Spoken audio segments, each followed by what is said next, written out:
Oke,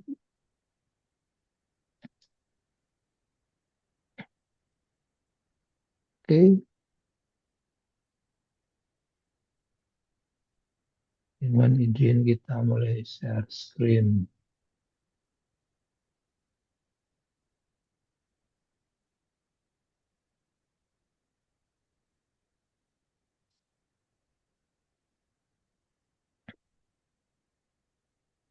Nanti daftar hadis semacam ini, kalau diisi sekali aja. Kalau udah isi pagi ini nanti siang nggak perlu isi lagi. Jadi sekali aja buat nanti kami cocokkan. Oke, kita mulai dulu sesi ini. Jadi rencana jam 8 nih sampai 8.30. Nanti kita introduction ke iCamp. Kemudian 8.30 sampai 9.30 kita nanti prosesnya ya, ini paling penting bagaimana kita dalami, bagaimana melakukan iCamp dan praktikal. Jadi kita akan nanti langsung praktek ya, bagaimana melakukan investigasi dengan contoh kasus atau contoh insiden. Ada dua contoh kasus. Harapannya yang pertama kita bareng-bareng, yang kedua nanti bisa secara ini ya pribadi atau kelompok kita diskusi untuk melakukannya. Kemudian 11.15 kita develop rekomendasi dan 11.30 sampai 12 wrap up penutupan. Sekaligus nanti kami cari beberapa materi yang diperlukan, ada presentasi ini, ada juga nanti dari e-booknya sama contoh-contoh laporannya. Dan nanti ini saya istirahat ya, bebas nih, mulai jam 13 atau sampai hari Senin dan Selasa post test dan nanti sambil baca-baca materinya lagi, nanti bisa dilanjutkan. Dan kalaupun ada pertanyaan bisa silakan kontak kami di nomor WA tadi atau lewat email. Jadi dulu kita lanjut ya. Ini terkait training objektif atau tujuan kita adalah bagaimana supaya para peserta memahami, jadi memahami prinsip dalam proses iCamp. Kemudian mengidentifikasi akar penyebab insiden secara sistematis. Dan tiga, mengembangkan rekomendasi yang dapat diterapkan untuk mencegah kejadian berulang dan menerapkan iCamp pada skenario khusus insiden. Nah ini jadi Bapak-Bapak barangkali yang sudah pernah ikut investigasi ya, ini bagus ya sebagai dasar. Dan di iCamp nanti ini kita akan bahas secara lebih detail bagaimana metode iCamp dipraktekkan. Ya, kan ini bisa buat semua jenis insiden ya, bukan saya ditambang, bukan ditambang, saya bisa juga di konstruksi, ada di manufaktur, bisa oil and gas, bisa transportasi, bisa dilakukan di aviasi atau penerbangan dan jenis kecelakaan lainnya. Karena yang digunakan adalah prinsipnya, bukan metode yang detailnya, tapi prinsipnya kita pahami. Oke, kita lanjut dulu. Nah, ini buat pengantar ya. Apa itu ICAM? Jadi barangkali pernah dengar sebelumnya Incident Cause Analysis Method atau analisa insiden berbasis ICAM itu adalah dikembangkan dari lingkungan BHP ya. BHP Biliton barangkali pernah dengar. Ini adalah salah satu perusahaan internasional ya yang di bidang mining di tahun 90-an ini dibuat untuk respon saat itu beberapa kecelakaan itu hanya menyalahkan human error. Jadi misalnya ada kecelakaan, ada misalnya sopir truk nih nabrak misalnya tanggul. Kenapa yang disalahkan orangnya aja? Oh, ini orangnya misalnya ngantuk gitu aja. Stop. Dan akhirnya terjadi bulan depannya lagi. Sama, ngantuk lagi. Terjadi lagi. Jadi itu adalah keterlambatan investasi yang saat itu digunakan yang hanya fokus ke orang atau human error. Akhirnya dibuatlah metode ICAM ini. Jadi dari BHP ini akhirnya dibuat suatu metode yang konsisten ya dan objektif dengan menelusuri penyebab-penyebab lain. Ini dari dasarnya nanti kita lihat teori ini ya, Swiss cheese method ini. Jadi bukan hanya human error aja, ada barrier atau lapisan lain yang gagal sehingga terjadilah kecelakaan. Nah dari BHP ini akhirnya dikembangkan luas ya, dibakukan ya. Dari awal di BHP salah satu owner atau perusahaan pertambangan yang besar ini diadop ke bidang-bidang lain, yaitu migas, energi, transportasi, penerbangan, dan IKEA pun ini di perusahaan internasional adalah salah satu yang baku atau wajib. Semacam saya pun di TIS ya, ini wajib insiden tertentu yang cedera atau berisiko serius wajib pakai ECAM. Bahkan di semacam dinas pertambangannya Australia sana atau di snakernya ya, itu wajib kalau insiden ada cedera pakai ECAM. Nanti kita akan lihatkan ya. Jadi contohnya di sana semua insiden yang berakibat serius wajib pakai ECAM. Ini masuk ke dalam prosedur wajib di perusahaan internasional termasuk di ini ya, semacam lembaga-lembaga dan dinas pemerintahan di internasional. Jadi ini sekarang digunakan sebagai best practice global untuk investigasi insiden serius dan fatal. Jadi misalnya Bapak ada kesempatan nanti ya, ke perusahaan atau industri lain, ini akan adalah salah satu yang paling terkemuka saat ini ya. Jadi ada beberapa metode yang kalau Bapak pernah lihat yang root cause analysis, ada metode misalnya pakai spesifik, pakai W3 atau pakai misalnya Chikawa. ICAM ini adalah semacam merangkum ya. Jadi kalau kita bilang ICAM ini adalah salah satu metode yang saat ini terkemuka ya atau digunakan secara praktek global. Dan ini adalah salah satu poin yang bagus jika Bapak punya pengetahuan dan apalagi bisa nanti mempraktekannya ya, buat ICAM ini untuk kasus kecelakaan atau investigasi insiden. Baik, kita lanjut dulu. Nanti silakan kapanpun kalau ada yang kurang jelas, kita tanyakan ya. Jadi kenapa pakai ICAM? Ini secara singkatnya kita tulis. Jadi dengan ICAM ini adalah mengidentifikasi faktor penyebab di semua tingkatan atau semua level. Jadi kalau sebenarnya fokusnya misalnya ke faktor orang atau faktor misalnya kalau kita request ada faktor pekerjaan, ini di ICAM dia di semua level dilakukan pengecekan dan lebih fokusnya adalah pada perbaikan organisasi. Nah, di sini nanti bedanya ICAM dengan yang lain adalah dia menyasar benar-benar faktor organisasi. Organisasi di sini adalah bisa perusahaan ya, bisa misalnya lembaga atau yang paling umum tadi ya tempat kerja. Fokusnya di situ perbaikannya, bukan hanya faktor orang, tapi bagaimana organisasi atau tempat kerja ini bisa berbaik atau melakukan perbaikan sehingga tidak terulang kembali kecelakaan tadi. Nah ini teorinya ya, kenapa pakai ECAM adalah ini. Jadi barangkali sudah pernah lihat atau misalnya belajar teori Swiss cheese model ya. Jadi ini keju Swiss ini digambarkan adalah keju yang zaman dulu ya, keju kemudian ada lubang-lubang atau ada rongga-rongganya. Ya di sini konsepnya ECAM adalah menggunakan teori Swiss cheese model ini. Jadi yang sebelah kiri ada bahaya ya. Jadi bahaya pun ada apapun ya, ada sekitar kita. Bisa ada bahaya yang paling umum bahaya jalan licin, ada bahaya debu, ada bahaya misalnya ekonomis, ada bahaya misalnya orang yang tidak aman dalam bekerja. Ini semua bahaya. Nah, kalau di sini konsepnya Hakim adalah di masing-masing layer ini ada yang lubang atau ada kelemahannya. Jadi di sini ada lubang dalam sistem. Nah, di sini dari teorinya adalah kecelakaan atau yang istilah saran accident bisa terjadi saat ada bahaya yang masuk ke lubang-lubang ini. Jadi pas banget ada insiden ini terjadi karena ada kelemahan dalam sistem ini. Misalnya organisasi faktor ya, misalnya kita ambil contoh ada kecelakaan truk nabrak tanggul. Kenapa? Karena ngantuk. Kita lihat organisasi faktornya Pak. Oh ternyata belum ditetapkan tuh jumlah jam shift malam. Jadi dia kerja sampai misalnya 28 hari berturut-turut shift malam. Itu organisasi faktor. Kemudian apalagi, oh unsafe pengawas. Kalau pengawasnya hari itu nggak aman. Biasanya dicek jumlah jam tidur, jumlah misalnya karyawan yang berapa lama udah shift malam, hari itu nggak dicek.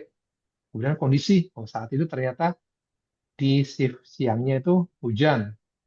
Jadi operator udah banyak tidur, terputus shift malam, pas shift siang ya. Jadi shift malam itu kondisinya dia tidurnya nggak pas atau kurang di shift siangnya. Akhirnya shift malam dia bisa kondisinya dia ngantuk. Kemudian ya tadi ya udah ngantuk dipaksakan. Akhirnya dari bahaya tadi yang kurang tidur karena kurang pengecekan, tidak ada roster yang bagus, tidak ada pengawasan yang bagus, terjadilah kecelakaan. Ini contohnya adalah bagaimana diterapkannya Swiss model ya, atau keju Swiss model untuk penerapan ICAM dengan kita paham di masing-masing layer atau lapisan pertahanan ini ada kelemahannya. Jadi kalau prinsip ICAM, kita ingin di faktor organisasi ini diketahui kelemahannya di mana dan fokus di situ buat perbaikannya. Jadi kita bukan hanya menyalahkan di sini unsafe act ya, atau orangnya ya, misalnya orangnya ngantuk, kenapa? Ya udah nggak fit memasang kerja, bukan. Tapi fokus adalah di awal. Bagaimana organisasi faktor ini dilakukan pengecekan, fokusnya tahu bagaimana pertahanannya atau bagaimana sistemnya ada yang error bisa diperbaiki sehingga kita bisa cegah dari bahaya ini supaya tidak sampai terjadi kecelakaan. Jadi di semua layer atau lapisan pertahanannya dilakukan identifikasi dan nanti fokus pertahanan ini diperbaiki di semua mana, di semua level. Semua nanti di faktor organisasi inilah yang paling penting buat dilakukan perbaikan. Baik dari teori ini dulu, ada barangkali pertanyaan atau ada yang kurang jelas, silakan.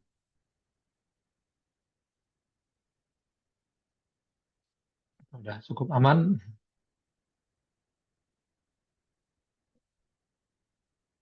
Oke, kalau ada pertanyaan kita lanjut ya. Ya tadi, kita paham konsepnya dulu, kenapa pakai iCam, kemudian dari mana iCam berasal ya atau digunakan, kemudian ya kita akan ke berikutnya. Yang paling penting, prinsip bagaimana melakukan, nah di sini investigasi atau proses iCam dari langkah ke langkah. Oke, kita lanjut. Baik, ini nanti di modulnya juga akan kami terapkan ya. Jadi iCam ada 6 langkah. Ya, ini nanti akan kami sampaikan dan nanti kita praktekkan ya. Yang pertama adalah immediate action atau langkah langsung. Nah, yang kedua adalah planning atau perencanaan investigasi. Kemudian yang ketiga adalah data collection. Ini nanti akan kita terangkan ya. Di sini adalah mulai spesifiknya dari ICAM bahwa dia di situ nanti akan mengecek semua data yang diperlukan untuk melakukan analisa data. Ini kita akan nanti spesifik. Kemudian ada data organisasi, jadi data yang semua sudah dikumpulkan, kita akan buat dalam satu namanya timeline sama flowchart, sehingga kita akan paham alur dari kejadian tadi dan bagaimana menganalisanya. Dan kelima, setelah data ini sudah dikumpulkan, sudah dibuat uruntutannya, dianalisa. Jadi yang penting ya, inilah sebenarnya ICAM akan muncul di sini, data analisis. Ini bedanya nanti data analisis kita tahu alur cerita insiden sama kegagalannya di mana sehingga nanti kita membuat rekomendasi. Dan gate-nya nanti kita ada reference gate-nya, nanti kita akan lihat referensi gate-nya ini sebagai alur kita atau sebagai panduan kita, nanti kita akan praktekkan juga. Baik, lanjut dulu ya. Yang pertama di step 1 atau langkah langsung, immediate action. Jadi di dalam ICAM ini mirip dengan investigasi yang model yang lain. Jadi saat ada kecelakaan maka harus ada tindakan segera. Pertama mobilisasi ke set atau mengecek ke set. Kemudian ada emergency response, misalnya ada yang cedera, ada misalnya yang perlu segera dilakukan evakuasi dilakukan dulu. Nah, tapi bedanya di sini ya, karena di ICAM nanti ada beberapa jenjang model investigasinya, maka dilakukan risk assessment. Inilah di sini.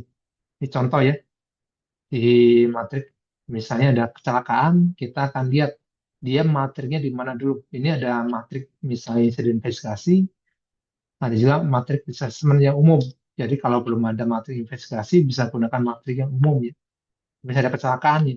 Kecelakaan kemarin di salah satu tambang besar ya di Australia, ada baru terjadi fatality, yaitu ada mobil kecil ketabrak truk misalnya. Jadi itu mana masuk mana itu klasingnya? Kita lihat misalnya kejadian dia jarang sekali sebenarnya. Misalnya 5 tahun sekali belum terjadi ya, possible. Contohnya ya, materinya possible, tapi akibatnya apa? Ini sampai ada yang satu fatality atau satu meninggal, satu luka berat, maka ini major, maka masuknya ke ekstrim. Nah, kalau ekstrim di sini maka kita lihat di bawahnya. Ekstrim maka karena risk levelnya level ekstrim, maka pasalnya adalah ICAM itu mandatory atau wajib pakai ICAM. Ini contoh matriknya ya. Kenapa ya dilihat di sini tadi akibatnya ekstrim, bisa besar, cakup ke semua daerah dan berakibat serius maka wajib. Jadi di sini investigasi wajib dilakukan oleh pihak independen atau pihak eksternal. Nah, ini beda kalau misalnya yang nggak signifikan. Contohnya ya, ada kecelakaan, misalnya cuma ada mobil, kemudian saat mundur menyenggol misalnya tanggul. Kapan kejadiannya? Oh, ini ternyata lebih jarang terjadi. Itu pulang kira-kira cuma 5 tahun sekali. Misalnya unlikely, likelihoodnya ya. Kemudian akibatnya apa? Wah, akibatnya ya cuma bumpernya itu ada yang rusak atau penyok. Maka lo cuma sedikit nilainya dan nggak ada yang cedera, maka lo kalau kita lihat unlikely sama lo, maka lo hasilnya kalau lo maka ini ICAM itu opsional. Jadi bukan hal yang wajib. Ini lebih ringan lagi misalnya insignifikan ya. Misalnya di sini jika kita lihat oh itu ternyata risk levelnya sangat kecil ya. Maka itu nggak ya itu tidak perlu ICAM, cuma perlu dipimpin supervisor. Kenapa di sini dibuat tingkatan? Ya kita bisa melakukan filtering mana yang perlu ICAM, mana yang direkomendasikan, mana yang opsional, dan mana yang nggak perlu. Jadi saya fokusnya adalah ICAM digunakan untuk insiden yang di sini rekomendasinya mulai moderate ya, sampai tinggi atau ekstrim. Kalau buat yang lain gimana? Bisa saja ya. Saya insidennya kecil-kecil, ada mobil bumpernya rusak, ada misalnya orang pakai misalnya staples dia cedera, tapi itu opsional. Jadi bisa dilakukan, tapi nanti akan perlu banyak nanti resort buat mengumpulkan datanya. Tapi kalau direkomendasikan bisa, misalnya ini cuma kerjaan di kantor kok, berulang kali cedera, ada yang kena staples, ada yang kemarin kena ujung kertas, oh, ada yang pakai cutter, kok ternyata berulang, nah direkomendasikan aja lah, bisa ini. Jadi nggak hanya lihat dari segi akibatnya, tapi kalau dari segi likelihoodnya ternyata berulang, ini ternyata sering terjadi nih, dalam setahun berulang moderate, ya udah karena moderate direkomendasikan tolong dilakukan ICAM, ini bisa ya. Tujuannya adalah bagaimana kejadian tadi misalnya kecil-kecil tidak berulang. Oke, nah ini contoh matrik insiden ya. Ini kami ambil di salah satu perusahaan ya. Misal ada insiden tadi ya, kalau tadi adalah konsep dari hakim adalah mana yang ekstrim atau high dilakukan. Ini contohnya yang salah satu real dari salah satu perusahaan ya. Bisa ada insiden tadi, ada mobil, kemudian dia kemunduran sama alat berat, ada yang meninggal. Maka kita lihat, oh ini ada yang misalnya safety-nya fatality, maksudnya 5 ya katastrofik di sini. Kemudian kejadian kapan? Oh, kita lihat di matriknya itu jarang sebenarnya terjadi, tapi 15 tahun lalu di 2020-an. Kalau kita masih di sini high, maka high di sini, oh ini masih perlu pakai ICAM. Kata serbuk sama high perlu pakai ICAM, maka perlu pakai ICAM. Jadi sangat penting ya kita punya data yang lengkap di suatu organisasi atau perusahaan, bagaimana kejadian atau record dari kecelakaan dalam satu catatan tertentu. Ini kalau misalnya kita di ISO ya, ini data kecelakaan adalah wajib kita lakukan pengumpulan datanya. Jadi silakan ya kalau masih ada hard copy ya, di filing atau kalau sekarang semua udah online ya, silakan di scan atau ada database. Tapi kita akan lihat misalnya ada kecelakaan, ada tabrakan mobil kecil sama alat berat. Ini berapa tahun terakhir ini akan sangat menentukan di sini. Kalau misalnya dia terjadi, misalnya tadi, oh ini katastrofik, tapi terjadi, oh ini dia nggak pernah terjadi dalam satu tambang, maka akan turun ke sini satu A, tapi tetap high ya, tapi ini bisa terjadi. Dan ini akan menentukan juga, misalnya kita akan lihat catatannya, oh ini ada misalnya tadi ada tabrakan alat berat sama misalnya mobil kecil, oh ini, tapi dia cuma di sini tanpa cacat permanen ya, atau cuma minor atau kecil, misalnya di sini. Medical treatment. Oh, tapi ternyata di sini kejadian kapan? Oh, ini terjadi berulang-ulang dalam satu tahun, maka akan naik jadi high. Jadi memang kecil di sini minor. Tabrakan, wah, ternyata cuma medical treatment, cuma ini ya, lecet-lecet aja karena mobilnya cuma geser nggak sampai terinjak. Tapi karena likelihood-nya tinggi, maka bisa antara minor dan many time ini terjadi, makanya di sini high. Itu makanya high perlu dilakukan investigasi ICAM. Nah, ini contoh-contoh ya, bagaimana ICAM dilakukan dan fokusnya adalah, kalau di sini adalah yang katastrofik sama high. Dan yang medium direkomendasikan, yang low ini tidak perlu. Tapi ini bisa nanti lihat di matriknya perusahaan masing-masing. Oke, kita lanjut ya.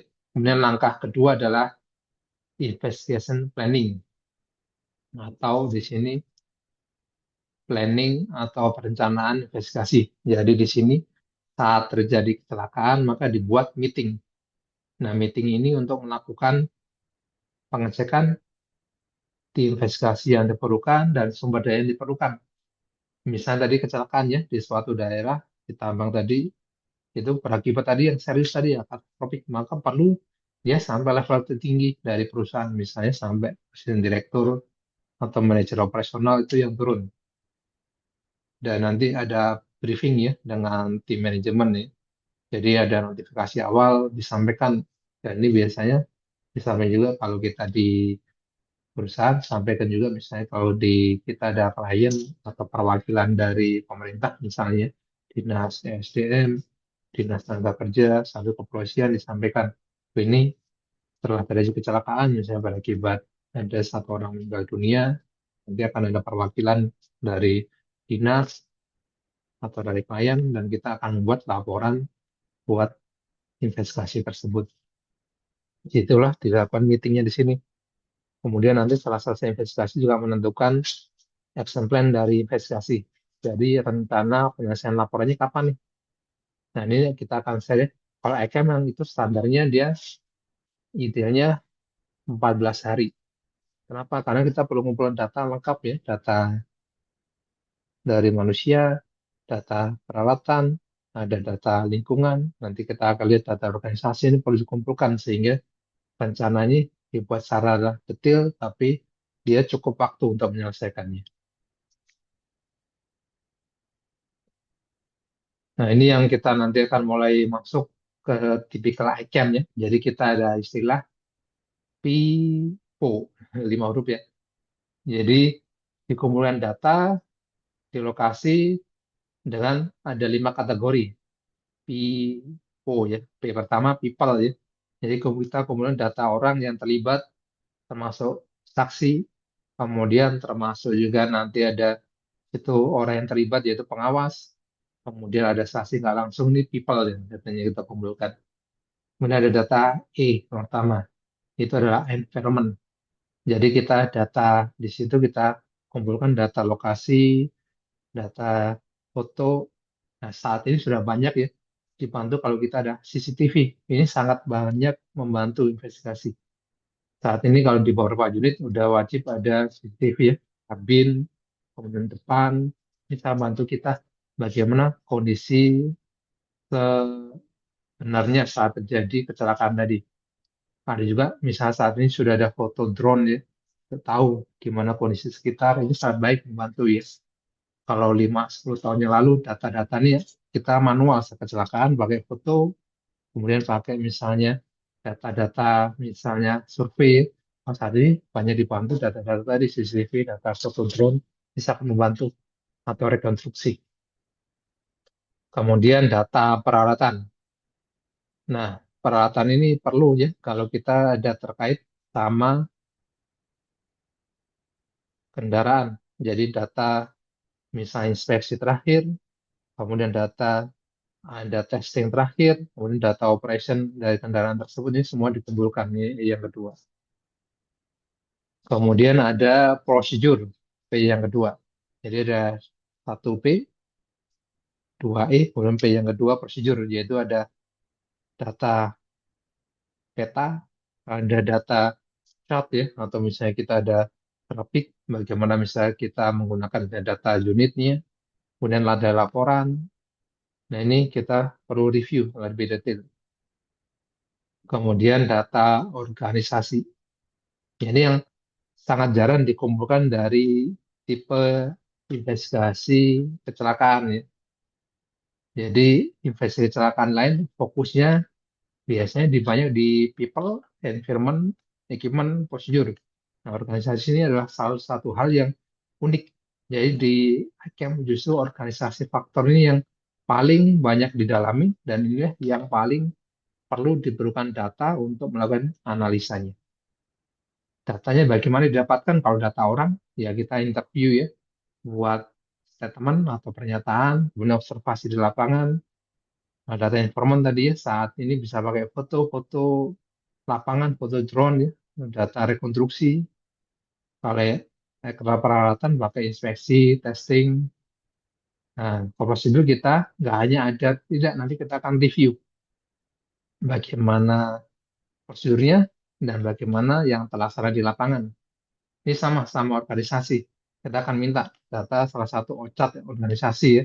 Misalnya di salah satu PIT ya, tambang A. Kita akan minta datanya OCAT-nya seperti apa. Ini misalnya paling tinggi di situ manajer. Itu. Kemudian saat ini yang berjalan seperti apa? Oh ternyata manajernya cuti. Jadi yang OCAT-nya siapa? Ini superintendent. Itu kita ketahui ternyata mendakip. Saat manajernya cuti, yang charge superintendent. Kemudian data yang lain, oh ini ternyata ada harusnya di organisasi menyebutkan di situ ada pengawas, misalnya di lapangan ada 5. Oh, komparasi atau berbanding gimana? Tadi ternyata pengawas cuma ada 3. Loh, kenapa yang 2 ternyata satu baru resign, satu saat ini sedang sakit. Oh, berarti harusnya 5 pengawas, cuma ada 3. Itu adalah contoh-contoh bagaimana kita mengumpulkan data dari organisasi. Dan ini tekniknya beda-beda ya. Kalau yang dari data orang, maka perlu di sini dikumpulkan data melalui interview, kemudian data observasi, kemudian kalau data lingkungan, maka kita perlu ambil data foto, data cek ke lokasi, dan buat interview ada beberapa tipsnya di sini ya. Gunakan open-ended question atau pertanyaan terbuka ya. Jadi biasanya kalau udah pernah terlibat investigasi, ini familiar. Jadi di awal kita nggak tanya secara lebih detail, bisa ada case tadi ya, ada truk nabrak tanggul, orangnya ngantuk, kita nggak akan tanya Pak abang ngantuk, nggak seperti itu, tapi yang terbuka kita minta jelaskan Pak dari hari kemarin aktivitasnya apa, kita tanya ya, biar dari para ini ya orang terlibat menjelaskan ini hari kemarin saya kerja misalnya shift malam mulai jam berapa, misalnya dari jam 7 malam sampai jam berapa, oh sampai jam 12 saja. Oh, kenapa jam 1 hujan deras, saya standby di mana, oh standby di kendaraan, ngapain? Bisa jelaskan, oh saya ada tidur jam 1 sampai jam 3, kemudian jam 2 kebangun, buang air kecil, kemudian jam 4 lanjut lagi ke dalam unit, apa ya standby di situ. Kemudian hari besoknya, jadi kita minta keterangan lebih detail di sini. Jadi hindari pertanyaan yang mengarahkan, lalu kita paham, kemudian ternyata dia kurang istirahat karena hari sebelumnya malah banyak standby, tidur di shift malam, jam siangnya banyak kegiatan, yaitu ada kegiatan lain ya, nggak bisa tidur, kemudian banyak kegiatan misalnya fisik nih kan, misalnya bantu-bantu di rumah, tapi kita hindari pertanyaan mengarahkan, sehingga kita tahu datanya dulu, baru nanti kita konfirmasi, Pak. Jadi hari kemarin ya misalnya hari Sabtu siang kemarin kemana?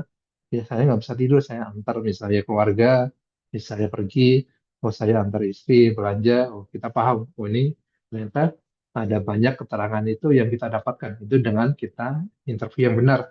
Jadi fakta-fakta dari data karyawan, data orang yang terlibat ini bisa kita dapatkan. Dan buat secara detail ya pakai ini ada 4 W, satu H, gitu.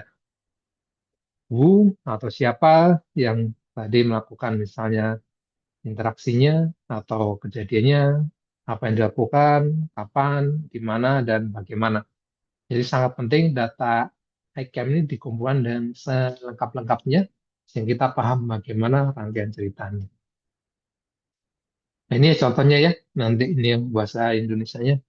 Ini terjemahan bebasnya, jadi dari people, environment, peralatan, prosedur, dan organisasi. Ini dikumpulkan sedetil-detilnya untuk kita paham bagaimana latar belakang dari kecelakaan tersebut. Ini contohnya yang people tadi ya, data orang, indikasi orang-orang kunci, kemudian data lingkungan itu bukan hanya ini ya, misalnya sekitar kerja kita aja, tapi kalau ada yang pengaruh, misalnya ada pencahayaan, apalagi kalau kita di lokasi kerja yang bisa di bengkel atau di workshop, bagaimana pencahayaannya, apakah cukup buat pekerja, apakah ada yang kira-kira menghalangi buat pekerja secara aman, kita tulis semua ya. Ada kebisingan, getaran, kalaupun ada di situ tekanan udara, ini kita kabulkan. Beda sama interview ya, kalau interview ya harus ketemu orang face to face, kalau ini memang kita lihat data lapangannya. Dan ini adalah salah satu yang paling perlu cepat dikumpulkan ini ya urutannya, people dan environment. Misalnya kita praktikal ya, kalau saya banyak memang di tambang atau konstruksi, jadi kalau ada kecelakaan ini yang paling perlu kita kumpulkan dulu kan. Jadi kita amankan orangnya mana nih? Oh, ini Pak udah diamankan. Oh, kita misalnya ada prosedur kita dilakukan drug test ya, atau tes narkoba, atau tes urin, tes alkohol untuk mengetahui apakah ada pengaruh alkohol atau obat-obatan terlarang. Setelah itu nggak ada, maka dari pelaku kecelakaan kita amankan misalnya di office atau di ruang yang aman. Kemudian kita minta kumpulkan data lingkungan segera. Kenapa? Data lingkungan ini bisa berubah cepat ya. Misalnya kita kejadian tadi pagi subuh ya jam 5. Oh, kita akan segera ke lokasi lihat apakah ada misalnya ya jalan licin, apakah ada pencahayaan yang kurang. Kenapa? Karena ini bisa cepat berubah. Kalau kita ada laporan kecelakaan jam 5, kemudian kita nggak segera ke lokasi, bisa berubah. Sisi setengah jam aja udah beda nih. Misalnya kita lihat ke lapangan, oh, ini tadi katanya licin, kok ini ternyata udah kering. Beda ya, karena ternyata kondisinya habis Makasih Mas. misalnya penyiraman, makanya agak beda. Jadi ada yang tanya atau ada bocor? Kita tanya dulu ya. Jadi data lingkungan ini adalah salah satu data yang perlu segera diamankan supaya tidak berubah atau tidak segera hilang datanya. Kemudian data peralatan, ya ini bisa berikutnya ya. Misalnya data peralatan, yang penting peralatan diamankan, di barikade, nanti kita minta pihak terkait buat melakukan pengecekan. Misalnya kalau data terkait misalnya kendaraan ditambang, maka oleh pihak departemen misalnya plan atau departemen maintenance buat cek inspeksi ya. Kemudian cek bagaimana operasional terakhirnya, cek kalau ada data pemeliharanya, cek bagaimana perbandingan sama laporan dari OEM-nya atau pabrikannya, dan kalau perlu dari SME. Nanti kita akan ada istilah ini ya. SME adalah subject matter expert atau orang ahli di bidang tersebut. Jadi kalau bahasa kita misalnya ada kecelakaan mengakibatkan cedera ya saat mengoperasikan kren. Jadi kita akan panggil orang ahli kren misalnya dari spesialis kren buat terlibat. Dan dia kita tanyakan bagaimana nih harusnya operasinya aman dari kren ini. Gitu.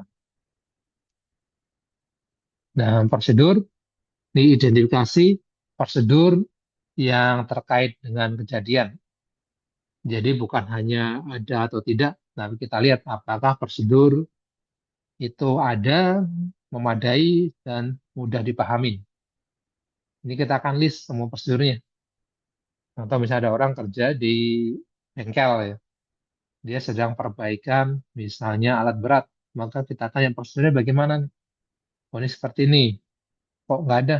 Kita pakai misalnya referensi dari pabrikan, oh ya dikumpulkan misalnya ada OM atau referensi pabrikan. Ini kok kurang detail, oh, kita bisa pakai misalnya Job Safety Analysis ya JSA. Ya udah dikumpulkan JSA-nya seperti apa.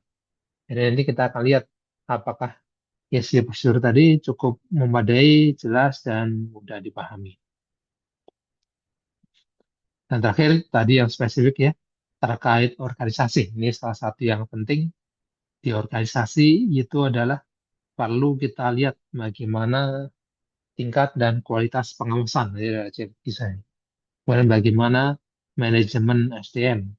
Jadi apakah pemilihan personel ini sudah sesuai, kemudian penyediaan alat-alat.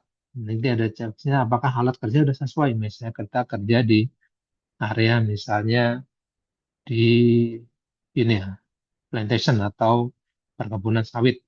Kita lihat apakah alatnya sudah sesuai nih. Misalnya kita perlu eskavator. Kemudian jumlah tenaga kerja apakah sudah sesuai, kita lihat di situ. Kemudian tekanan operasional. Nah, kita akan lihat bagaimana pekerjaan tadi dan yang berjalan seperti apa. Ini paling sering kita bandingkan ya.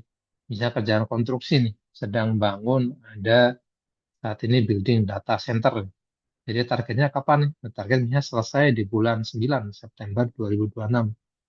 Oh, sekarang udah berapa persen? Oh, ini baru 50%. Padahal harusnya di bulan 9 ini 2 bulan lagi harusnya 100%. Pengecarnya banyak. Ya, kita akan lihat di situ, wah, ternyata ada tekanan operasional. Ada buru-buru atau ada potensi yang karyawan di situ harus dilemburkan. Itu kita lihat sebagai tekanan operasional. Dan ada perencanaan, komunikasi, program pelatihan, dan ini salah satu yang penting adalah kita perlu lihat riwayat kejadian serupa dan tindakan perbaikan yang telah dilakukan. Jadi masih ada satu kejadian, misalnya di salah satu, misalnya gudang, ada forklift terbalik.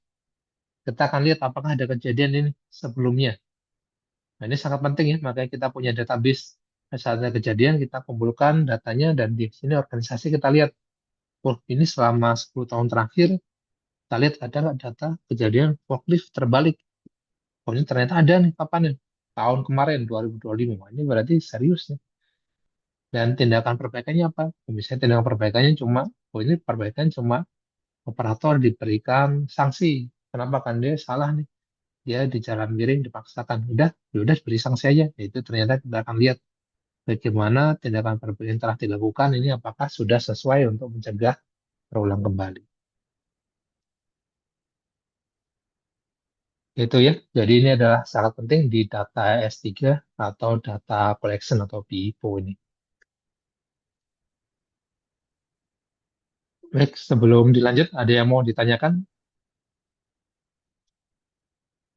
Ini sambil saya cek jumlah peserta ya, apa Izin Pak, sudah. Ya, silakan, Pak. Eh, ini dan tolak Pak. Saya agak masih sedikit bingung tadi Pak perbedaan yang mungkin perbedaan signifikan lah dari data organisasi dengan prosedurnya. Karena sekilas saya mendengarnya tadi dia di organisasinya sih di data organisasi ini apa yang dia lebih spesifik kalau kita bicara struktur organisasi ataupun job desk dan lain sebagainya apa itu bukan bagian dari prosedur ya Oke. Masih menarik sekali ya Pak misalkan tanya ini. dalam pengawasan Hmm, dalam pengawasan gitu. Baik, baik. Jadi yang perbedaan signifikan dari organisasinya di organisasinya sih yang saya bingung apa apa yang eh, dikumpulkan gitu, Pak. Baik, makasih pertanyaan Pak Togar. Ini menarik sekali ya. Memang di organisasi faktornya adalah biasanya hal yang tidak tersentuh secara langsung dan itu nanti padahal sangat penting. Ini sekalian saya kenalkannya beberapa form nanti yang digunakan buat identifikasi. Jadi ini yang kemarin saya kirim linknya ada presentasi, contoh latihan, panduan. Nah ini nanti di sini ada prosedur form ya. Nanti bisa dilihat di sini prosedur form. Ini ada prosedur investasi ICAM. Ini kita buat ini sebagai dasar buat melakukan investigasi. Dan di sini nanti ada beberapa contoh yang nanti kita buat secara lebih detail. Bedanya apa? Prosedur sama tadi ya organisasi. Jadi sini akan kita lihat di sini ini kita buat sebagai langkah-langkah detail bagaimana mengumpulkan data. Ini kita akan lanjut seperti pertanyaan tadi aja ya. Fakta, kemudian nah organisasi. Nah ini ya. Kalau prosedur di situ spesifik di sini ya. Benar-benar dia prosedur atau paperwork yang digunakan untuk melakukan pekerjaan tersebut. Misalnya ada industri Bapak, misalnya perbaikan mobil atau perbaikan alat berat, maka kita akan kumpulkan prosedur apa yang digunakan. Misalnya prosedur ada perbaikan alat berat. Kemudian pertanyaan kedua, apakah prosedur sesuai dengan tujuan? Ya, pertanyaan itu ya. Oh, sesuai misalnya. Kemudian apakah prosedur memadai, jelas dan mudah dipahami? Ini yang kita kumpulkan di data PIPO yang prosedur. Nah, kalau di organisasi ini adalah pendekatannya cukup beda ya. Organisasi ini lebih luas lagi. Oh, jadi kumpulkan informasi untuk identifikasi pendekatan organisasi terhadap keselamatan. Jadi nanti ada beberapa poin yang kita kumpulkan ya, yaitu tingkat kualitas pengawasan. Jadi kita nanti akan ada checklist di situ berapa orang karyawan yang ada di shift tersebut. Misalnya kerja di bengkel shift malam ada 20. Kemudian jumlah pengawasnya berapa? Jumlah pengawasnya misalnya cuma satu. Nanti datanya di situ. Ada 20 orang kerja shift malam, pengawas satu. Kemudian manajemen orang, jadi kita akan masukkan itu orang yang memimpin berapa orang? Satu orang. Kemudian kompetensi apa? Udah training pengawas misalnya. Kemudian tingkat operasional yang dilakukan atau alat peralatan yang digunakan. Jadi di sini lebih detail lagi, bukannya prosedur, tapi alatnya apa? Misalnya ada shift malam, kita gunakan alat bantu angkat, ada forklift, ada overhead crane, dan harusnya ada alat bantu angkat yang lain, tapi sedang rusak. Nah, ini contoh-contoh di sini ya. Jadi ini nanti kita akan buat ini dalam bentuk rangkaian terkait organisasi yang ada di situ.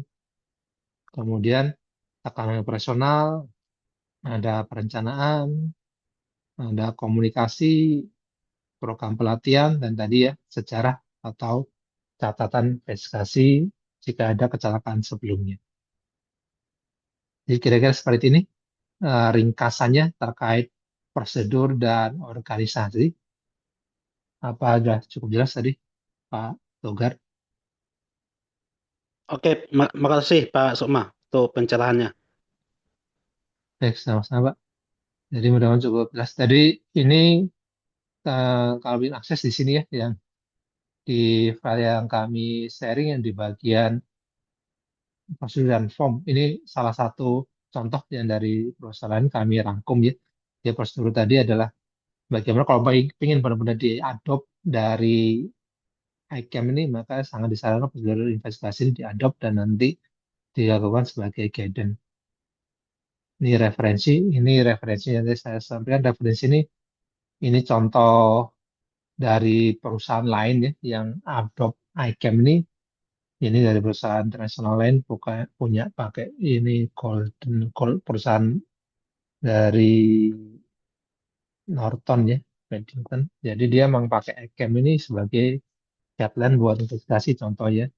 Jadi ACAM ini dilakukan sebagai guidance buat investigasi yang berakibat serius atau fatal. Jadi ini ya contohnya tadi seperti tadi matriknya. Jadi tidak hanya tidak semua insiden yang perlu pakai ICAM, tapi dia di sini ICAM hanya buat yang ini extreme risk sama high risk. Kalau moderate risk yang hijau ini dia consider atau cuma direkomendasikan. Kalau yang kuning nggak usah. Ini contohnya nanti bisa dilihat di sini di prosedur investasi. Dan kalau nanti panduan ini kalau Bapak ingin lebih detail nanti pendalaman materi bisa buka ini. Ini BHP, ini adalah materi ICAM ini semua sumbernya dari BHP. Jadi semua investigasi kita yang kita buat ini memang dasarnya dari BHP karena dia memang si awalnya ICAM ini dibuat dari BHP ini, di mana kemarin perusahaan saya pun mengadop dari BHP ini sebagai perusahaan induk pertama dan ini akhirnya dijadikan standar buat semua perusahaan internasional saat ini. Ini versi aslinya dalam bahasa Inggris. Nanti silakan kalau ingin baca-baca lagi detail, ini saya lampirkan semua.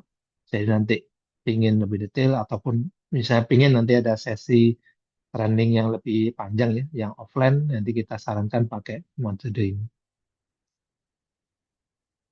Oke, kami lanjut dulu ya. Nanti kita bisa balik ke sana lagi. Jadi, makasih tadi pertanyaan dari Pak Togar. Memang dari organisasi, kalau di ICAM ini adalah sebelumnya ini jarang sekali tersentuh, tapi dengan metode ICAM ini jadi hal yang wajib. Organisasi faktor ini perlu dilihat bagaimana organisasi itu berjalan dan gap-nya seperti apa. Itu akan kita lagi pekerjakan di situ. Nah, kita lanjut. Nah, dari data collection tadi kita akan buat nanti dua hal ya. Ini biasanya dibuat juga di metode lain, tapi di sini sangat ditekankan ada dua yang perlu dibuat data organisasinya yaitu timeline creation, ini contohnya yang kanan ya. Ini adalah kita kumpul data orang, data peralatan, ada data misalnya tadi lingkungan. Kita akan lihat lebih detail langkah kejadian tadi. Bagaimana sebelum kecelakaan, saat kecelakaan bagaimana, dan saat insiden. Jadi ada tiga tahapan ini ya. Jadi kita bukan hanya fokus di insiden saja, tapi kita fokus bagaimana setelah kejadian itu apa yang terjadi. Kemudian flowchart ini adalah kita gunakan nanti pengecekan bagaimana si kejadian tadi apa yang menyebabkan. Ini kita pakai flowchart. Nanti ada beberapa pilihan flowchartnya. Ada bisa pakai five ways. Ini yang paling standar ya. Bisa pakai misalnya metode yang tulang ikan ya kita bilang Ichikawa atau ada metode whole tree analysis. Ini bisa. Jadi si ICAM nggak benar-benar berdiri terpisah, malah dia menggabungkan metode-metode lain untuk digunakan sebagai cara membuat flowchart. Jadi data praktek yang lain sangat sering ini dicatat atau dikumpulkan ini di bagian ICAM untuk membuat flowchartnya ini. Nah, ini kita akan perhatikan di sini ya. Ini contohnya ya, data organization tool, timeline ini contohnya yang simple timeline yang kita akan praktekkan. Timeline yang tadi contoh yang sederhana. Jadi sebelum kejadian, kejadian, setelah kejadian bagaimana? Ini paralel, ini paralel biasanya ada yang kerjaan simultan ya. Ini misalnya dia oleh gas banyak simop ya, simultan operation. Ada kedua kejadian bersamaan ya. Di bawah misalnya ada kerjaan, misalnya truk sedang bongkar muat. Ini di atasnya sedang ada pekerjaan, misalnya listrik. Kemudian ada kerjaan yang lain, ada kerjaan misalnya kren sedang di situ mau ini ya setting. Jadi ada paralel. Ini kita cocok pakai parallel timeline. Kemudian event and condition chart, kita akan ada contoh. Jadi kejadian itu terjadi karena kondisi apa itu bisa dipakai. Kemudian time order event chart ini biasanya banyak diproses ya. Jadi salah satu yang indikator adalah waktu. Jadi waktu saat menentukan di situ. Misalnya ada bahan kimia A, dia dicampur bahan kimia B, kemudian jam 9.30 misalnya. Kemudian ternyata bahan kimia C lalu cepat dikumpulkan sehingga terjadi misalnya ada peledakan. Jadi kita waktu ini sangat menentukan maka pakai time order event chart. Tunjuknya sama kita akan buat rangkaian cerita. Jadi di investigasi pun kalau yang biasa kita bikin cerita, oh, kok terputus ya? Saya share lagi ya. Masih kelihatan ya, Bapak-Bapak? Masih, Pak. Oke. Masih kelihatan, Pak. Ya, tadi saya sempat keputus. Kemudian yang kedua adalah flowchart. Jadi flowchart ini adalah bagaimana kita mulai membuat analisa dari screen di flowchart ini. Jadi di simple timeline ini atau contohnya ini bisa digunakan semua nih, nggak mesti berhubungan ya. Misalnya event pakai Five-way, nggak seperti ini, semua bisa digunakan. Simple timeline pakai Five-way atau pakai incident trace bisa. Jadi saat udah ketahuan jalan ceritanya, jadi kita akan identifikasi situ apa yang error, apa yang salah sehingga akhirnya terjadi kecelakaan tersebut. Ini sangat penting di sini dengan kita kumpulkan data yang lengkap ya di data S3 tadi ya, data collection, maka si jalan cerita ini benar. Ya. Ini saya yang paling sering terlibat investigasi adalah kita di sini Pak, mengumpulkan data itu kurang pas atau nggak sesuai. Jadi kita ngumpulin data orang, misalnya yang kita investigasi siapa, misalnya salah satu orang aja ya, misalnya operator, nabrak tanggul, kita tanya terus beliau ya, ternyata datanya itu kok nggak sesuai nih. Kalau misalnya jam 5 kita lihat nabrak tanggul, kok dia jam 4 katanya masih baru fatigue check, jam 4.30 baru jalan, jam katanya jam 5 dia masih aman, kok ternyata jam 5 datanya nabrak tanggul. Makanya ternyata kita harus kumpulkan data lain, data misalnya orang yang terlibat lain, misalnya saksi ya, ada operator lain di situ, operator dozer, ada pengawas, oh, ternyata ya nggak benar tadi, ternyata dia udah standby dari jam 4. Ya bisa jadi itu adalah faktor beliau lupa atau beliau tadi ya ada salah dalam cek jadwal, padahal di situ ada jadwalnya yang berubah. Maka sangat penting di sini dari data collection ini benar-benar cukup, ya nanti kita ketahuinya di sini pas buat timeline itu benar-benar sesuai. Oh, ini benar nih, jam 4 dia standby, kemudian jam 4.30 dia mulai operasi, jam 5 kecelakaan. Jadi pas jalan ceritanya sesuai antara yang disampaikan dengan data fakta di lapangan. Oke, jadi yang pernah training sebelumnya misalnya root cause analysis ini bukan berarti nggak dipakai, malah sangat bagus. Bapak punya background investigasi model lain yang bisa digunakan sebagai flowchart dari ICAM ini atau pakai faulty analysis bagus ya. Jadi ini kita nggak benar-benar pisah dari metode lain, tapi bagaimana metode ICAM ini justru dia menggabungkan metode lain yang cocok bisa digunakan, maka kita masukkan untuk sebagai data organisasi tools ini buat flowchart. Ini contohnya, ini bagaimana digunakan data organisasi pakai jenis-jenis yang lain. Ini contoh yang kita pakai yang sebelah kiri misalnya nih, incident tree. Contohnya apa ini? Simpel aja.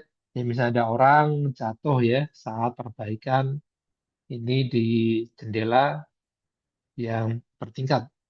Ini contoh yang pakai kita model incident tree ya. Kita akan ada pertanyaan ya atau tidak ya. Kenapa jatuh? Ini ternyata lanjat. Lanjatnya apakah terlepas dari hooknya? Oh iya. Nah, kalau lepas maka kita akan yes ini. Ya. Kenapa lepas? Kalau ternyata di sini dia ada hooknya terbuka, maka selesai di sini ya. Kemudian kenapa di situ kok ternyata nggak lepas? Oh ternyata kenapa? Oh ternyata di sini ringnya itu atau cincinnya itu tertarik dari hook yang tertutup. Kenapa bisa tertarik sehingga benar-benar lepas ya dari area hook dia lepas? Kenapa? Oh ternyata di sini latchnya nih misalnya latch pengamannya ya yang bisa naik turun dia worn out atau dia udah aus. Kenapa udah aus?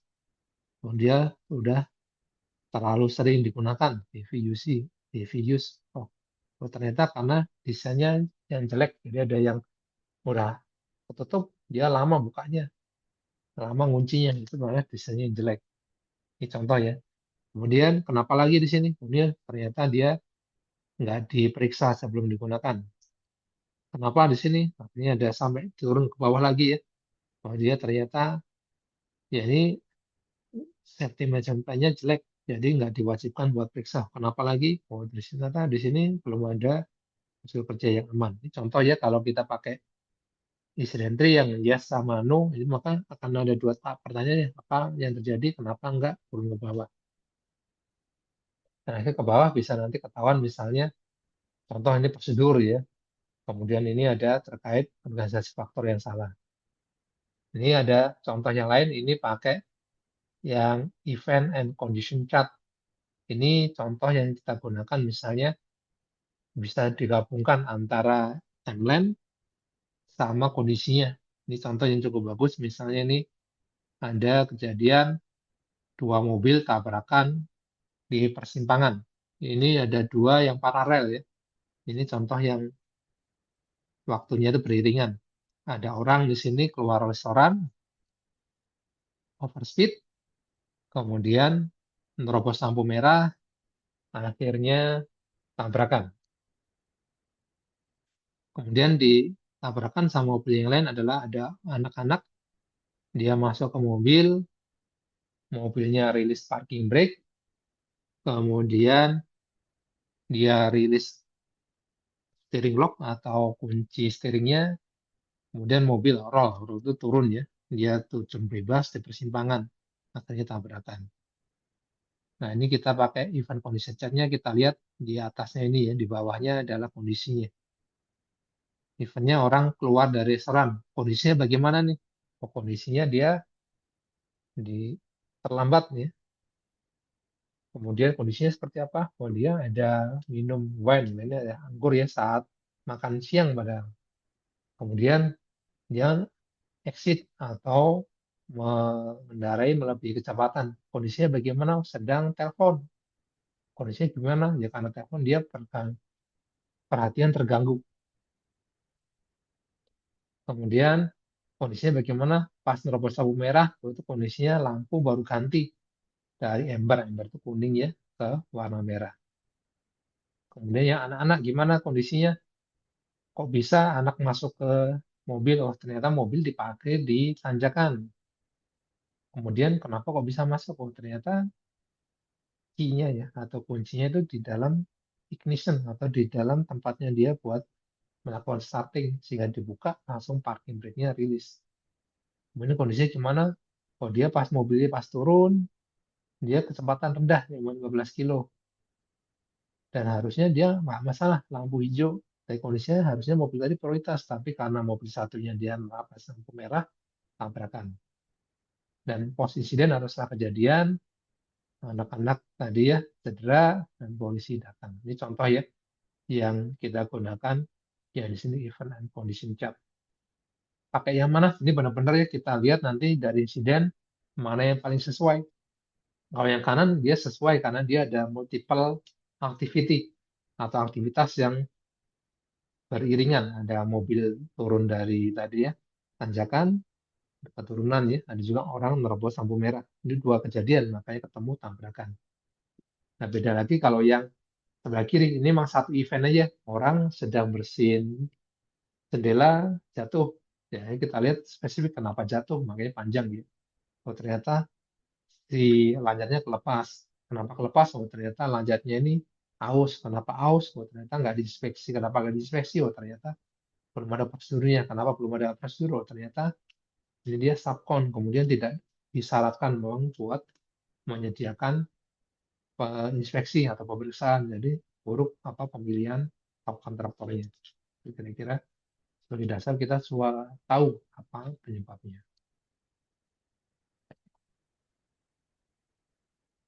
Oke, kita lanjut.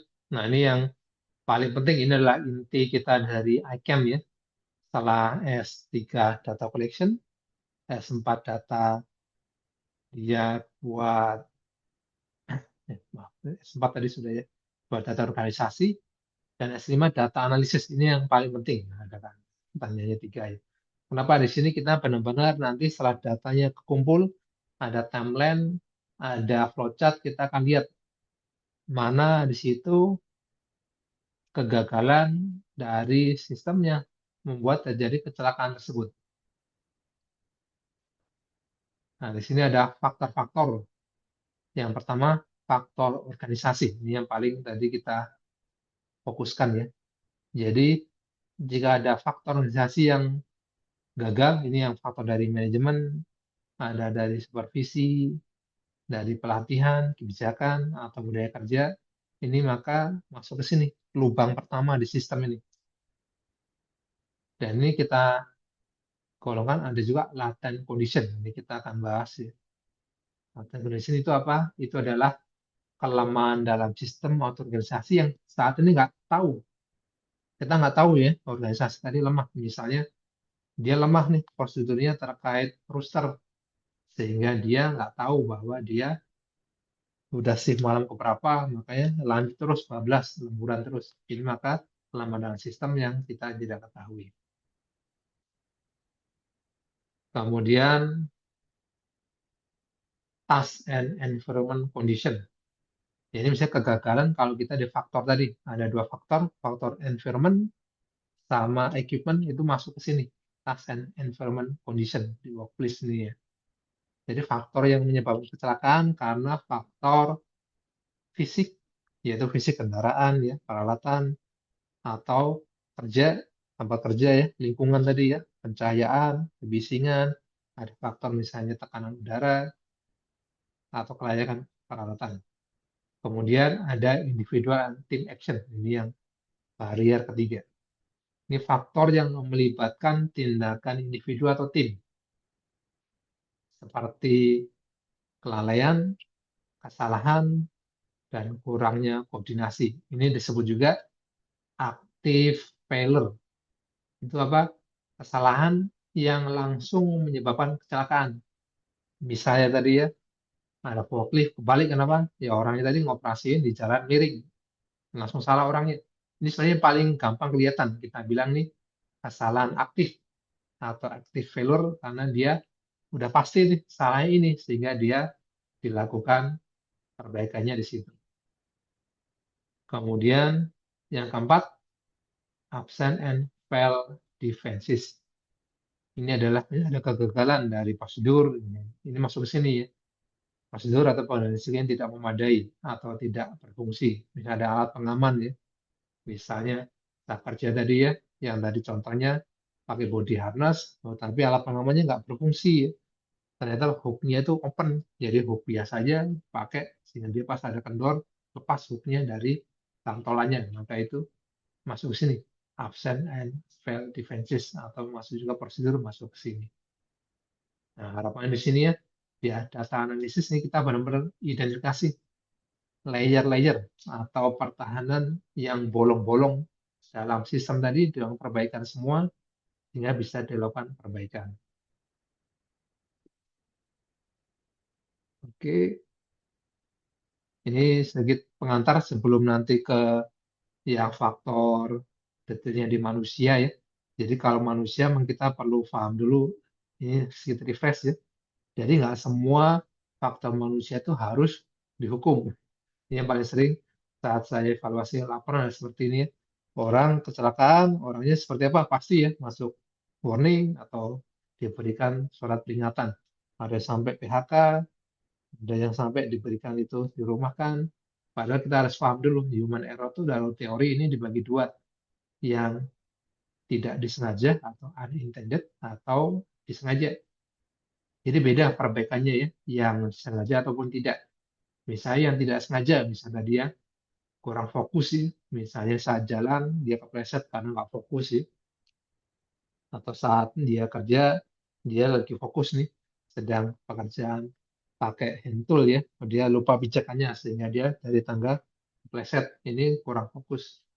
Ada juga lupa, lupa karena beban kerja. Misalnya kerja dia harusnya pakai permit dulu ya sebelum kerja ke ketinggian, dia harusnya pakai izin dulu, izin bikin tantangan pengawas. Dia benar-benar lupa ya karena dia habis kerja banyak di lapangan. Oh, mau ke workshop sebelum benerin lampu, dia langsung naik ke atas. Melanggar, jatuh. Ternyata dia diinvestasi bukan karena dia sengaja tapi lupa, itu beda. Nah, ini yang kita perlu fokuskan X-nya di sini. Misalnya sengaja tapi dia karena salah ambil keputusan. Bisa jadi karena pengetahuan yang salah atau kurang. Ya, tadi dia ganti lampu di workshop, dia nggak tahu kalau itu harus pakai permit. Jadi oh, saya kira tuh pakai permit tuh kalau dia di lapangan Pak, misalnya di fuel station atau di tambang atau di area-area lain yang kira-kira itu bahaya di ketinggian saya pakai di workshop. Saya kira di sini nggak perlu, itu salah ambil keputusan. Nah, beda lagi sama yang violation, bahasa kita aja pelanggaran. Pelanggaran ini katanya. Jadi kalau pelanggaran memang dia benar-benar paham, dia sengaja dan tahu resikonya, ya tapi shortcut ya karena dia udah tahu resikonya, tahu bahayanya, dia ngambil itu karena bisa jadi lebih cepat atau dia buru-buru ini bahaya. Jadi masuknya pelanggaran. Misalnya dia kerja di workshop, suruh pakai permit, dia paham "Oh, ini harusnya pakai permit lah. Lama lah nanti harus ke office dulu ambil, dah langsung aja. Masa kita kosong aja kerjain aja. Karena pas ngerjain, preset, jatuh. Itu akhirnya pelanggaran ya disengaja. Ya nanti kalau kita investigasi, kita minimal tahu dia disengaja atau tidak, sehingga kita akan paham perbaikan yang diperlukan. Ini yang paling sering di lapangan kita, setiap kecelakaan langsung ya dihajar yang ini ya, paling bawah nih, dianggap semua itu pelanggaran atau violation. Dianggap semua orang itu sengaja melanggar, padahal belum tentu dia paham. Kalau dia belum paham, maka beda ya, bisa jadi trainingnya, pelatihan atau perbaikannya adalah dengan latihan ya atau training. Atau misalnya dia lupa, berarti kita refresh ya, didampingin lagi bekerja supaya paham. Tapi kalau memang pelanggaran ya memang dia yang salah orangnya tadi, udah paham risikonya, paham prosedurnya, tetap sengaja dilanggar. Maka ya, kalau ini salah satu yang diberikan warning atau pelanggaran yang diberikan surat peringatan bisa jadi sesuai ya. Tapi kita harus sesuaikan tadi ya, apakah dia sengaja benar-benar melanggar dan tahu prosedurnya tadi. Baik, kita lanjut dulu ya. Nah, nanti 4 layer tadi kita akan masukkan ke sini ya. Nanti kita akan trial di form Excel-nya. Ada absent and fail defenses. Ini ya layer kita yang terakhir tadi ya. Jika ada faktor yang menyebabkan peralatan, proses itu tidak bekerja maksimal sehingga terjadi kecelakaan. Kemudian ada layer yang ke tengah, ini active failure ini ya, atau penyebab langsung kalau bahasa lain, atau penyebab yang secara nyata kelihatan ya. Jadi apakah ada kesalahan atau pelanggaran terhadap standar prosedur yang dilakukan saat terhadap terjadi bahaya tadi. Ini adalah kesalahan atau pelanggaran yang secara langsung menyebabkan terjadinya kejadian. Biasanya diakibatkan oleh faktor personal yang interaksi dengan peralatan secara langsung. Disebut juga dengan faktor aktif ya. Jadi seorang mempunyai hubungan langsung dengan kejadian tersebut. Kemudian ini yang dari faktor lingkungan dan faktor peralatan, task and environment. Apakah ada faktor dari peralatan lingkungan yang menyebabkan terjadinya kecelakaan? Jadi kalau kita saat pengumpulan data tadi ya di environment misalnya terlalu gelap, nggak ada pencahayaan, ini nanti akan masuk ke sini. Pencahayaan kurang misalnya, kemudian jalan basah itu masuk ke sini. Dan faktor organisasi, ini yang paling penting poinnya. Jadi kita akan lihat ke contoh soal atau praktek. Jadi kita benar-benar cek apakah penyebab ini mengidentifikasi suatu faktor organisasi yang sudah ada sebelum kejadian atau yang menimbulkan kondisi atau tugas lingkungan yang merugikan, kemudian mendorong atau secara pasif mentoleransi kesalahan atau pelanggaran, atau melemahkan atau menghilangkan sistem pertahanan. Jadi kita perlu lihat di sini secara lebih detail. Jika tadi ada faktor ini yang didasarkan oleh organisasi ini, maka itulah fokus buat melakukan perbaikan supaya organisasi tadi kuat. Organisasi tadi bisa berbenah sehingga tidak terjadi kecelakaan kembali. Ini contohnya ya. Ini contoh soal aja atau praktek yang ada. Nanti kita akan balik ke sini lagi ya. Ini contohnya dari S5 ya. Saat analisa, kita akan ada 4 tadi faktor ya. Absent airfield defenses atau pertahanan yang gagal. Ada orang atau individu yang gagal. Ada task, tugas atau environment condition. Dan identifikasi dari organisasi faktor. Jadi kita akan lihat di sini. Nah, ini kita akan masukkan di sini. Apakah ini kontribusi? Misalnya contoh kejadian kecelakaan ya. Misalnya ada truk ini mengoperasikan kren di area vertikal dan di situ kesetrum ya, kena power line, overhead power line. Ini kemudian yang gagal nih, ini dari faktor yang absent fail defenses-nya, nggak ada standar kerja yang aman, misalnya tidak ada physical barrier. Kemudian individu adalah operator memarkir di situ di area pas di bawah ada kabel. Kemudian kondisinya misalnya di situ akses kliennya aksesnya unik ya, cuma bisa lewat situ. Kemudian customer yang request lokasinya dan operator itu fokusnya supaya kerjaan cepat selesai. Ini fokus-fokus di sini ya. Faktor pekerjaan dan faktor di lingkungan. Nah, organisasi faktor ini misalnya set assessment yang kurang. Kemudian customer notification fokus. Ini sebenarnya hal yang bagus ya kita buat support dari klien atau pelanggan kita. Tapi jika fokusnya itu tanpa memperhatikan safety, ini jadi bermasalah. Kemudian contohnya yang ketiga, risk management, poor management, yaitu kurangnya manajemen untuk misalnya melakukan analisa risiko bekerja di dekat power line. Ini semua contohnya ya saat kita lakukan investigasi ada masing-masing penyebab ini kita akan validasi nih contohnya ini. Dan ini selesai kita dari atas ini ya S5 nih. Jadi ada 4 layer kita akan lihat apakah di sini OFT tervalidasi. OFT adalah organisasi faktor ya. Jadi kalau ini tidak maka akan balik lagi ke sini ya. Kali ke atas lagi. Maka no atau tidak. Jadi masih ada bagian dari permasalahan masih jadi pending. Pending adalah temuan. Jadi kalau saat kita lakukan ICAM kemudian nggak ada sama sekali di sini, Pak. Misalnya nggak ada faktor organisasi sama sekali, maka dianggap si ICAM ini belum selesai. Kenapa? Kalau dari teori, dari Swiss cheese tadi, ya kecelakaan bisa terjadi karena organisasi ini ada yang gagal. Jadi kalau kita udah investigasi semua cuma ada 4 faktor ini ya, 1, 2, 3, 4, maka investigasi ini dianggap belum selesai. Maka akan diputar lagi ke atas di sini. No, jadi ya. Lakukan investigasi lagi. Ada yang gagal nih masih. Bahasa kita ya. Ulangi lagi konco. Salah nih. Benerin lagi. Saya pun sama kalau di kantor ya atau di office. Investigasi ICAM. Yang ketemu cuma nyalain orang aja. Ini orang parkir nggak aman. Ini jalan licin. Kemudian di situ nggak ada alarm mundur. Lihat ke atas, oh ini gagal nih. Salah-salah. Benerin dulu. Apa organisasi faktornya di sini. Jadi kalau teori tadi, ada Switch mode, maka di sini harus ada di sini organisasi faktor yang berkontribusi dan divalidasi. Jika sudah, maka yes, maka baru ke rekomendasi.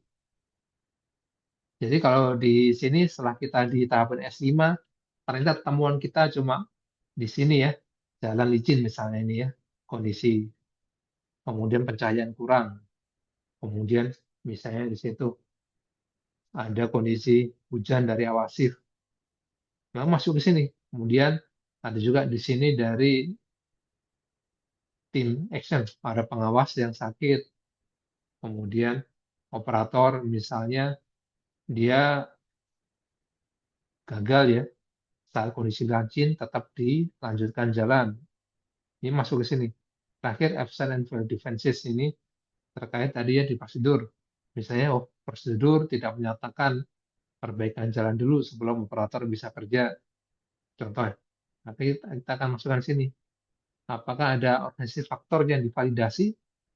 Kalau ternyata kita di sini kosong, maka akan balik lagi di sini. No, maka cek kembali ke sini, cek kembali ada nggak identifikasi dari faktor organisasi yang nggak sesuai sehingga dia menyebabkan kecelakaan. Nah, ini bisa jadi ternyata, oh iya ternyata kita lupa nih, ternyata nggak ada tuh prosedur menyatakan kalau habis hujan, kita tunggu 30 menit, kemudian perbaikan jalan, inspeksi, pengawas, baru orang boleh kerja. Itu berarti gagal kita di organisasi, belum ada prosedurnya, baru masuk nih prosedur.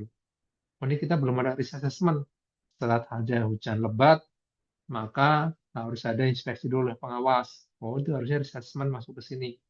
Setelah ini ada, maka baru bisa divalidasi di sini dan bisa dilanjutkan ke langkah berikutnya, yang S6 dan S7.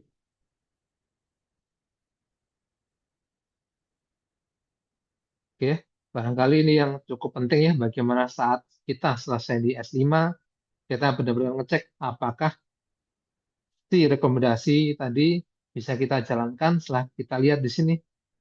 Dari faktor-faktor penyebabnya sudah ada yang keempat faktor ini. Spesialnya yang faktor organisasi, OFT, organisasi faktor sudah teridentifikasi yang bisa menyebabkan kecelakaan, baru itu bisa kita lanjut ke tahapan berikutnya yang S6. Kalau belum gimana ya, balik lagi S5 lagi di sini. S5 kita muter-muter di S5 terus sampai kita tahu ada faktor organisasi yang berkontribusi.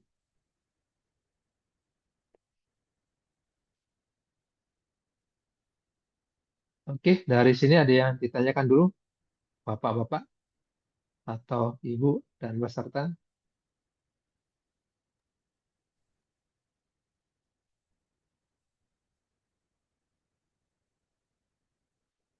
Oke, kalau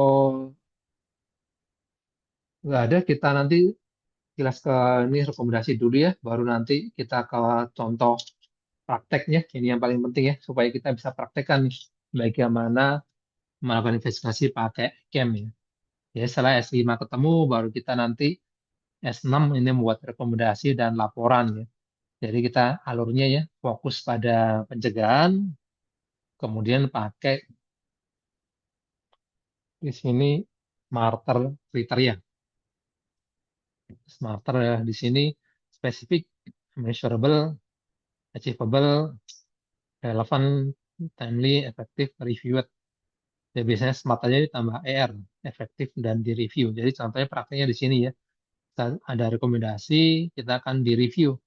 Apakah di sini bisa mencegah kejadian berulang kembali?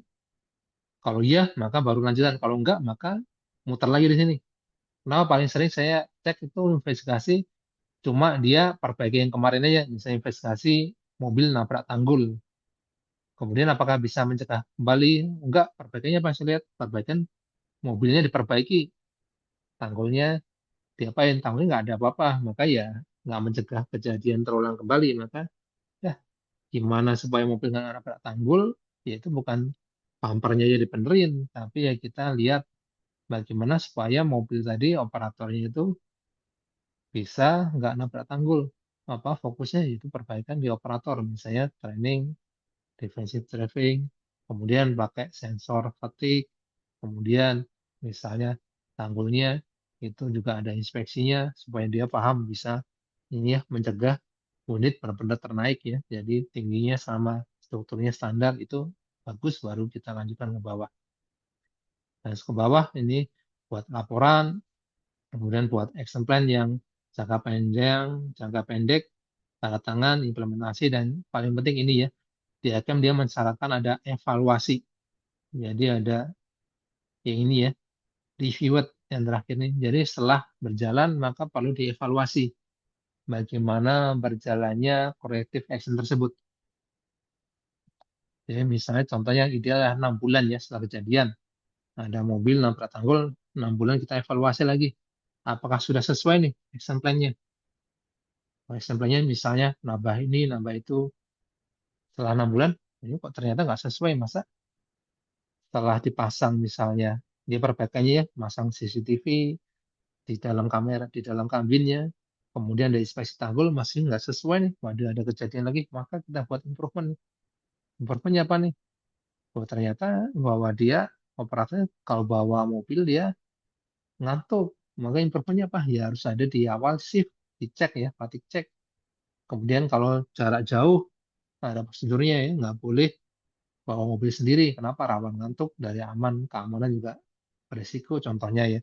Ya maka improve-nya tadi, mulai saat ini 26 Juli, tambah lagi sensor atau pengecekan fatigue. Kemudian kalau traveling jarak jauh lebih dari 3 jam, maka dilarang mengoperasikan kendaraan sendiri, harus ada di situ backup-nya. Itu contoh ya, improvement. Jadi masuk ke sini, di review lagi. Dan tambahan di sini yang rekomendasi kita fokusnya adalah di sini ya. Sebisa mungkin ya sebelah kanan adalah bisa mengeliminasi hazard, misalnya dikurangi secara habis ya. Jadi misalnya kita kerja di ketinggian ganti lampu, kok bisa nggak kita hilangkan bahaya? Kok bisa nih? Ini kemarin di salah satu workshop kita praktekkan ya, lampunya kita nggak perlu naik ke atas, terus lampu yang turun kok bisa? Oh, ternyata bisa nih, ada teknologi sekarang, ada katrol ya. Jadi lampunya itu ada semacam gantungan, kemudian dia ada pengontrolnya pakai remote, jadi lampunya yang turun. Oh, ini bagus nih. Sebenarnya susah ya, karena tinggi banget kita harus sewa pakai alat bantu naik ke atas, pakai scaffolding bersusun-susun. Ternyata dia ada teknologi lampunya yang turun kalau rusak. Itu bagus, makanya kita eliminasi hazardnya. Salah satu yang bagus. Kemudian level 2 misalnya substitusi ya. Bisa kita ganti dengan yang lebih aman. Nah, lampu tadi kita lihat, "Oh, ini nggak bisa, lampunya nggak bisa turun."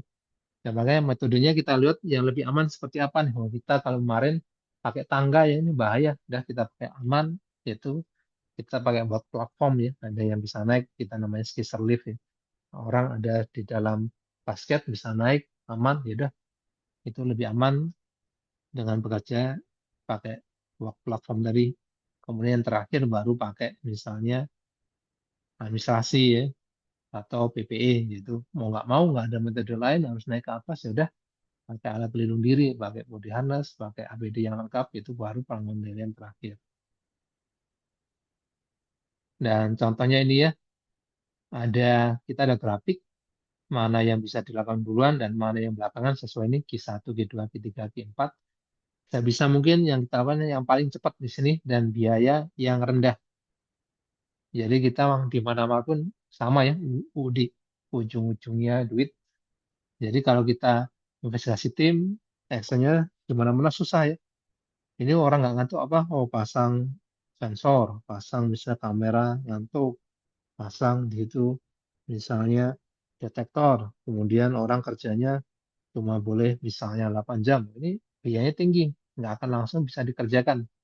Ya bisa apa? Ini langsung aja misalnya sebelum kerja kita ada fatigue check misalnya. Kemudian setiap 3 jam berhenti sejenak, kemudian senam-senam ya, jalan lagi. Itu mudah. Bisa kapan? Ya bisa sekarang. Maka ini ya, ini impact-nya itu rendah sama tinggi, lakukan segera di situ. Tapi yang susah, ini yang keempat misalnya, dia perlu biaya tinggi, misalnya perlu pasang detektor ngantuk, perlu pasang misalnya sensor, itu bisa, tapi biayanya tinggi.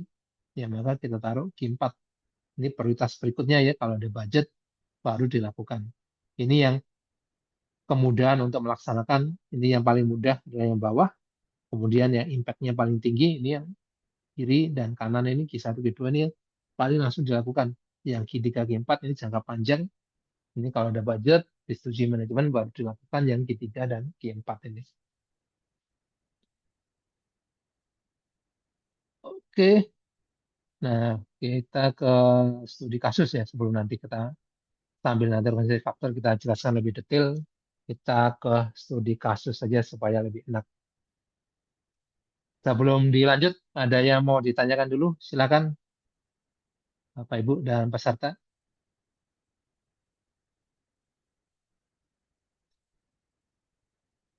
Ada eh, kalau enggak sambil kita wish dulu ya nih buat kita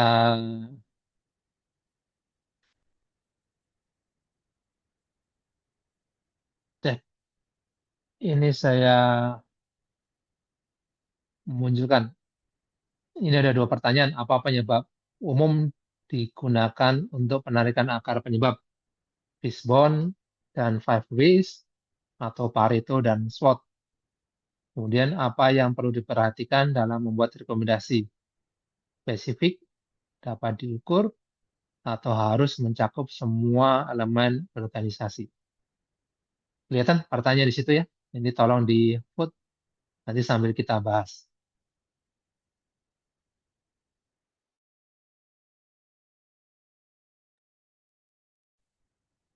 Nah, silakan dijawab dulu ya. Nanti kita setelah dibahas, setelah dijawab kita akan bahas soalnya nih. Dan saya izin sebentar ke toilet.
Oke, kita lanjut ya.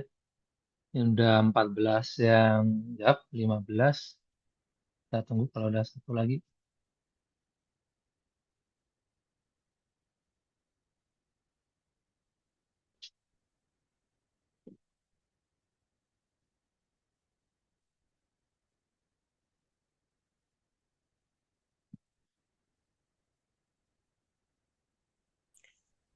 Izin nanya Pak, Silakan, Pak. nanti rekaman yang awal-awal di-share Pak ya? Iya, semua rekaman nanti saya share, Pak. Saya setelah akhir sesi, nanti saya upload ke YouTube, saya share. Makasih Pak. Sama-sama.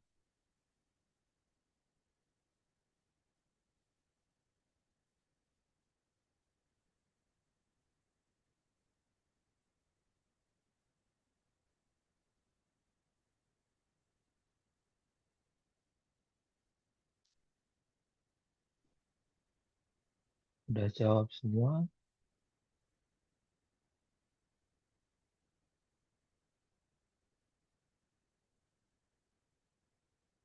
Oke, kalau sudah kita end poll ya, sama diskusi. Jadi penyebab atau metode yang paling umum digunakan menarik akar penyebab adalah ini ya. Fishbone dan Five Ways Analysis. Jadi kalau SWOT itu nggak bisa. Jadi kalau Pareto bisa jadi bisa apa yang menyebabkan, tapi kalau SWOT itu ya kita cuma tahu kekuatan, kelemahan seperti itu nggak bisa dilakukan buat analisa insiden.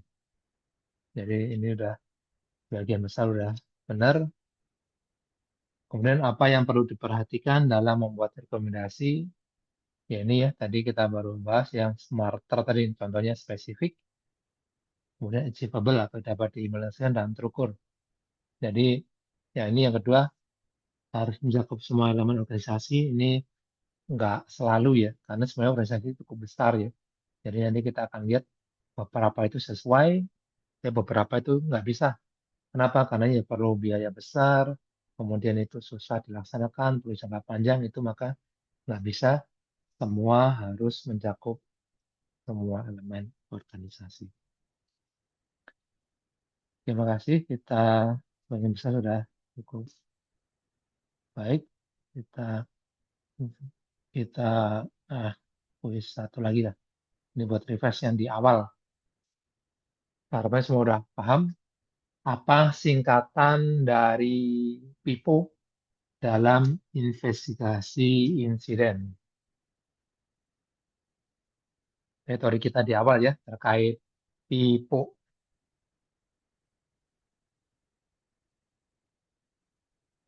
Apa singkatan dari PIPO?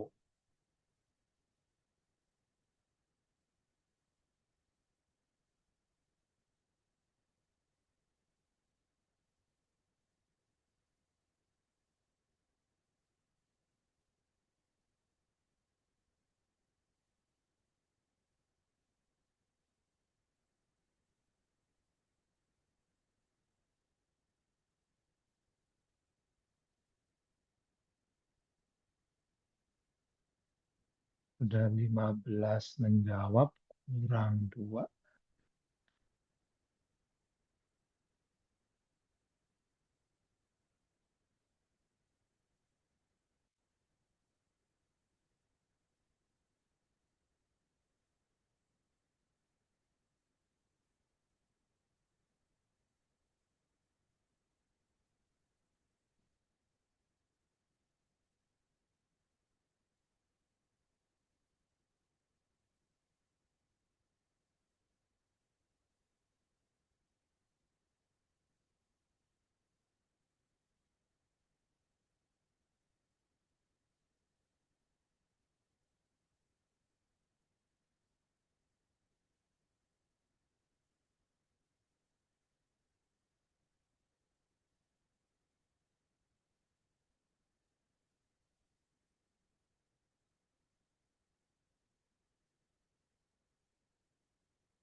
Oke, baru 15. Nggak apa, kita stop dulu ya.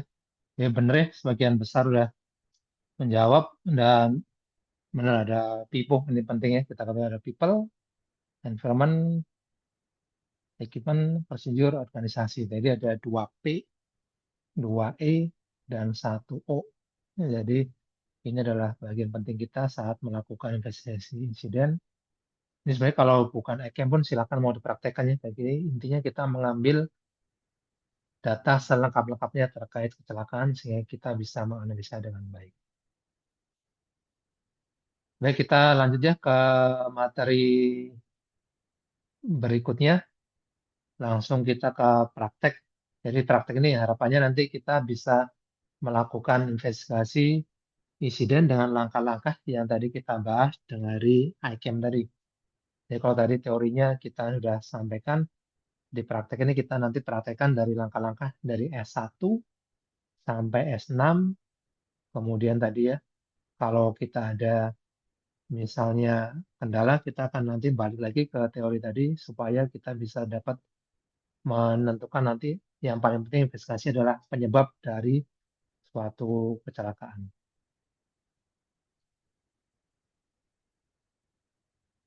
Ini saya izin rekam lagi ya. Oke, masih rekam kok terus.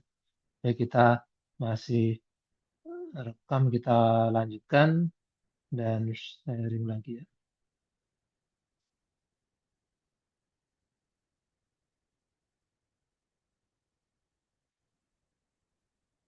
Oke, yang kalau Bapak tadi baru datang, jadi semua materi kita masukkan ke folder ini ya, insiden investigasi. Bisa semua filenya diakses, kalau ada kendala bisa diinfo, dan ini live ya, kalau misalnya saya ada contoh latihan yang lain, nanti akan saya masukkan ke sini, dan saya ada grup WA buat diskusi, dan kita sampaikan di grup WA, dan kita tulis linknya di sini. Oke, kita akan coba latihan yang contoh pertama ya, contoh 1, cedera tangan, ini buat latihan. Jadi ini ada salah satu contoh kecelakaan yang pernah terjadi ya di suatu perusahaan. Kita adopt data-datanya, tapi kita samarkan buat lokasi sama nama-nama orangnya tadi. Baik, kita share in.